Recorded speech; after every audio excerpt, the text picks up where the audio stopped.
1977 की बात थी, इमरजेंसी के अगेंस्ट उन दिन उनकी पार्टी थी जनसंघ, तब बीजेपी नहीं थी। जनसंघ पार्टी को लीड करके रामलीला मैदान में चाहते थे हजारों लाखों लोगों को इमरजेंसी की नीतियों के खिलाफ जाके बात करें। इंदिरा सरकार में संजय गांधी जी ने दिलचस्प चाल चली। उन्होंने क्या किया कि भैया 1973 में बॉबी मूवी आई थी, एक सुपरहिट मूवी थी, है जी, हम तुम एक कमरे में बंद हो और चाबी खो जाए। लड़के लड़कियां बड़े एक्साइटमेंट से देखते थे, कमरे में हम और तुम बंद और चाबी खो जाए, बड़ा मजा आ जाए। और उस समय बॉबी जो है अपना बिकनी में आई थी उस समय, और बड़ी एक्साइटमेंट थी। संजय गांधी ने बोला आज संडे नहीं है, शायद उस दिन थर्सडे था, बोला आज थर्सडे के दिन इनके कोई पहुंचे नहीं रैली के अंदर, आज मूवी चला देते हैं। शाम को 5 बजे उन्होंने मूवी दूरदर्शन पर चालू कर दी। और लेकिन हुआ क्या, डिम्पल कपाड़िया की बिकनी भी लोगों को रोक नहीं पाई।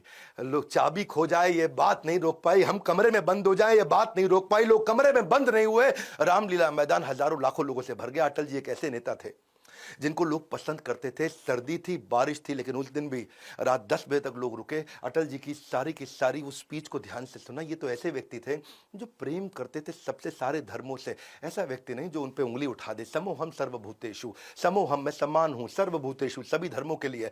भारत में ऐसे भी कई नेता हैं जो क्या कहते हैं, हम 25 करोड़ हैं, तुम 100 करोड़ हो, 15 मिनट पुलिस हटा दो, देख लेंगे किसमें कितना दम है। दूसरे एक और नेता महाराष्ट्र से, वो क्या कहते थे कि उस घटना में मेरा हाथ नहीं बल्कि मेरा पैर था। पर अटल जी एक ऐसे व्यक्ति थे जो पार्टी से उठ के बात करते थे। जब बाबरी मस्जिद डिमोलिशन हुआ तो उन्होंने बोला गलत है तो गलत है। उनकी अपनी सरकार थी, बीजेपी की अपनी सरकार थी उस समय, कल्याण सिंह की, उसकी भी निंदा करी उन्होंने। प्रधानमंत्री मोदी को उस समय जाके 2002 में राजधर्म का पाठ पढ़ाया कि राजा के लिए प्रजा प्रजा में भेद नहीं होना चाहिए, राजा को अपना राजधर्म निभाना चाहिए। अपने लोगों में गलती हो तो उसको भी ठीक करेंगे। चीफ मिनिस्टर के लिए मेरा एक ही संदेश है कि वो राजधर्म का पालन करें।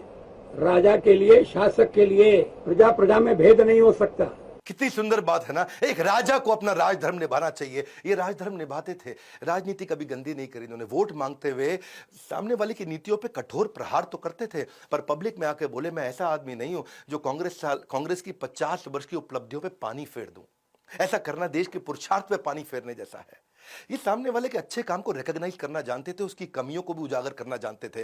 कहते थे कि अगर मैं ऐसा बोल दूं कि 50 साल कुछ नहीं हुआ तो देश के किसान के साथ अन्याय होगा, मजदूर के साथ ज्यादती होगी, और आम आदमी भी उसके साथ ये अच्छा व्यवहार नहीं माना जाएगा। खुद जीवन भर ब्रह्मचारी रहे, अपना जीवन देश की सेवा में समर्पित करना चाहते थे, और कहते थे शादी इस राह में सबसे बड़ी बाधा है, इसलिए जीवन भर ब्रह्मचारी रहे। शादी की बात चलने पर अटल जी को जब एक दिन बोला गया तो 3 दिन कमरे के अंदर जाकर अपने आप को उन्होंने बंद कर लिया। बहरहाल भारत रत्न दिया गया 25 दिसंबर 2014 को।